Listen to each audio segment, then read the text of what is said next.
We can't start a video like right. that. Do you think it's possible for heterosexual men and women to truly ever be just friends? Good question. Today, we are tackling this question that has often been the subject of a lot of cheesy rom-coms. Oh yeah, and people feel pretty strongly about this topic too. There's some people that believe that men and women just simply cannot be friends without there being some sort of sexual attraction. And then there's other people who think that this is a ridiculous idea and we shouldn't sacrifice friendships just for the sake of a relationship. Personally, we think that having a friend of a different sex is a perfectly normal and very beautiful thing. But that being said, it can get a little bit tricky when there's a serious romantic relationship at play. So we've definitely heard stories about one or both best friends who are secretly in love with each other, romantic partners who got really jealous or controlling, and lots of awkward three's a crowd type of situations. So because of that, we think that it can be a good idea to just have some conversations about this, maybe set some boundaries and expectations around your friendship. I feel like that's always our first piece of advice, is talk about it. Talk about it. Not a shocker there. But today we're going to walk you through how to talk about it, how to set up any boundaries if necessary, and make sure that you're approaching this in a really clear and healthy way. So first of all, if you're brand new here, then hello, we are Vanessa and Xander Marin. Vanessa here's a sex therapist, and we've been together for 13 years. And our channel is all about giving you the tools, tips, and techniques that you need to create a truly extraordinary relationship inside of the bedroom and out. So if you're into that, just go ahead and hit that subscribe button. Oh yeah. Before we go any further, we just want to take a second to acknowledge that this is a very heteronormative video. So we're specifically talking about heterosexual people and the dynamics around attraction between men and women. We've also used the words opposite sex in the title and the keywords of our video because that's what people are searching for. But we want to be clear that we don't like that word opposite because we think it implies that there are only two different genders, which there aren't. So just a couple little disclaimers right up top here. All right, so like Vanessa said, we are really on team friendship over here. We just think there's so much value to having a friend, and especially a best friend who is another sex from you. Not saying you have to go out and get a best friend of another sex, but if from you the have best friend store. Yeah, from the best friend store. But if you have one, that's a great thing. So, because at the super basic level, just having friends who are different from you in any way is a super valuable thing, whether that is gender, whether that is ethnicity, whether that is socioeconomic background, political ideas, all kinds of things. This can be really valuable. It just they can bring a different life experience to the table than you do and offer up a different way for you to see things. And aside from that, there are also plenty of other reasons why people might enjoy different sex relationships. So a lot of women will say that they find it easier to be friends with men because there's not that sense of competition or judgment. When I was in high school, the vast majority of my friends were male because, high school girls can be a little tough. Hopefully none of your high school girlfriends are listening. So I just felt more comfortable being around guys. And I think a lot of guys have, specific reasons why they like being friends with women. A lot of men will say they feel like they can be more emotionally intimate, more authentic and honest. There's not that weird alpha male energy or trying to assert your dominance over each other. Yeah. So there may be ways that being friends with somebody of a different sex than you are just makes you feel like you can relax and be more of yourself. Yeah, so before we go any further, we're curious to see how you feel about different sex friendships. So do you think it's possible to keep the relationship platonic?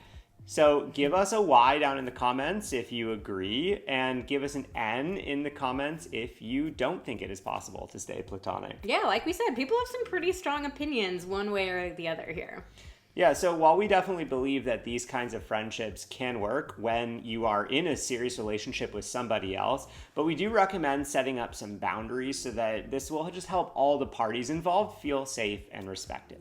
So let's talk about how to do just that. Oh yeah. So the first thing is to make sure that your partner and their friend are on the same page about the strictly platonic nature of their friendship. So emphasis on the friend there. So sometimes friendships can be a little flirty. Yeah. You know, sometimes they can cross the line a little bit, especially if both friends are single at that point in time. Yeah, or maybe there was a history in the past or something. Yeah, so, you know, you just want to make sure that your partner and their friend are on the same page about the fact that, at this point at least, that they are just going to be friends. So there shouldn't be any expectation or belief or hope that the relationship is going to blossom into something more, that it's not going to be just a friendship at a certain point of time.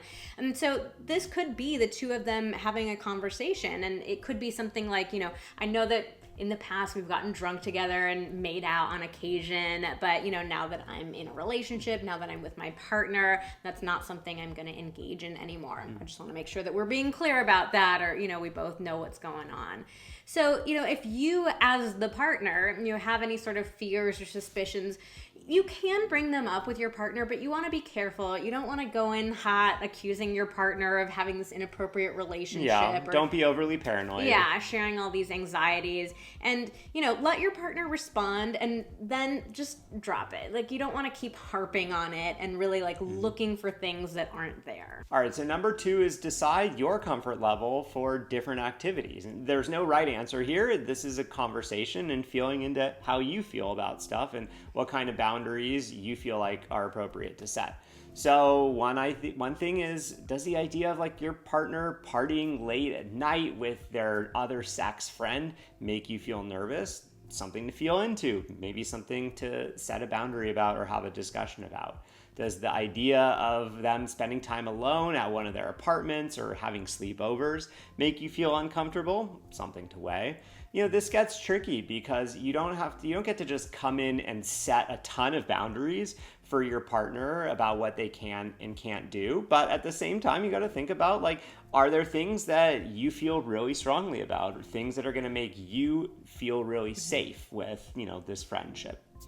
So this really just has to be a conversation. It can't be a demand or an ultimatum. So you want to communicate these boundaries with your partner and then talk through all the different situations rather than it just being like, you can't do this, that's all, we're never talking about it. Yeah, it's like you're not their parent. You don't get to come in and set the rules for them, but you do get to have your own boundaries and your ideas of what feels safe to you. So it's the two of you being adults and having a conversation about it. And I think oftentimes when you have a conversation about it, you discover that there's a lot more gray area than you might have thought. It's not this like, oh, it can only be this or this kind of situation. Yeah, so here's an example. So maybe you decide, you know what, I'm okay with late nights out of, like, you know, my partner and their friend out late at night, as long as somebody else is with them. Or, you know, maybe like your partner can invite their friend over to your place and they can spend some time together while you're still there, but you're doing your own thing. You're in a different room or whatever, so that, you know, you're not saying like you guys cannot have any type of relationship anymore. You can never see each other alone. It just doesn't have to be like, you know, 4 a.m. alone stumbling home from the bar. Yeah. And obviously this is going to be different for every couple. So that's why, you know, we're not sharing guidelines in this video of like, this is okay, this is not okay, because everybody has different boundaries and different senses of, you know, what feels right and what feels a little off to them. Oh, yeah.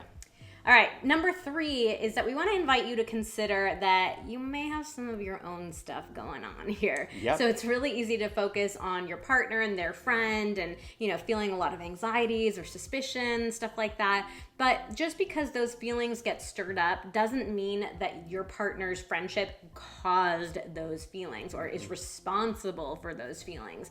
So, you know, this also doesn't mean that your partner has to change their actions to make you feel better. You know, the bottom line is a lot of times things get stirred up for us because we have our own history with that thing. Yeah.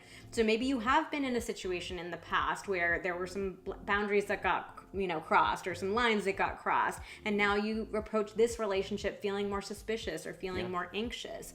So it's important for us to consider, like, what is the role that I'm playing in this? What am I bringing to the table here? Because the bottom line is, you know, you don't want to ruin your relationship because you're bringing insecurities into this relationship that actually have nothing to do with your partner. Yeah. So, you know, a lot of us, we have been burned in the past. I don't really know of anybody who has not been hurt in a past relationship. That's life. Yeah. So, you know, unfortunately, a lot of us try to control our relationships or try to control the situations as an attempt to feel safe. but it's not very effective. It's not really fair to your partner or to your relationship.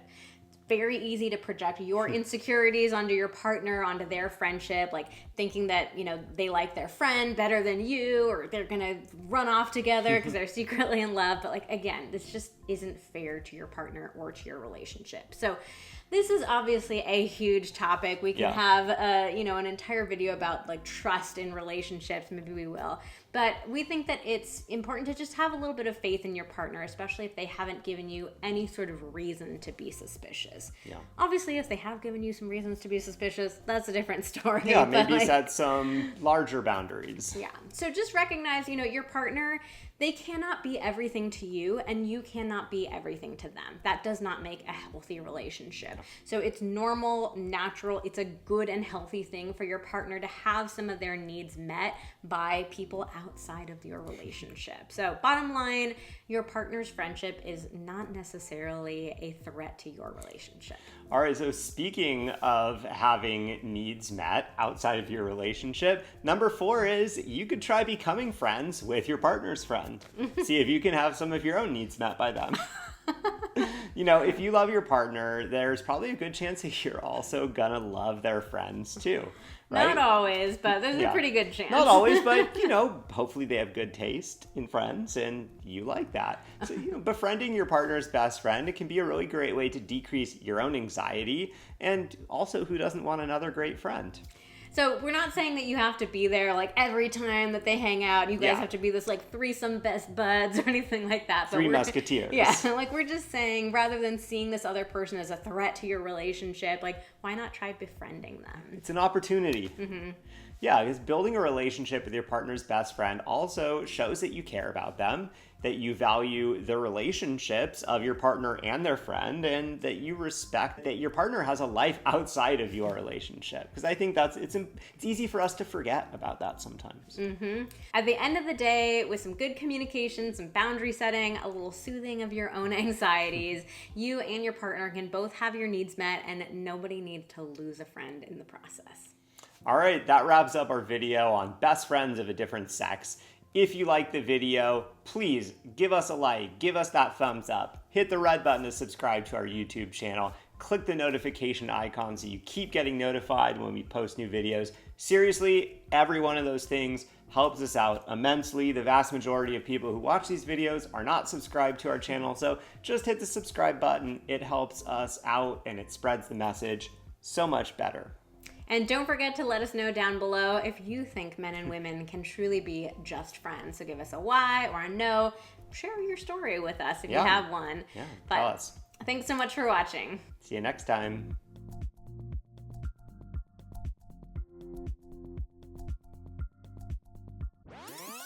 About a sex best friend? It said opposite sex. It said opposite sex, and then I was trying to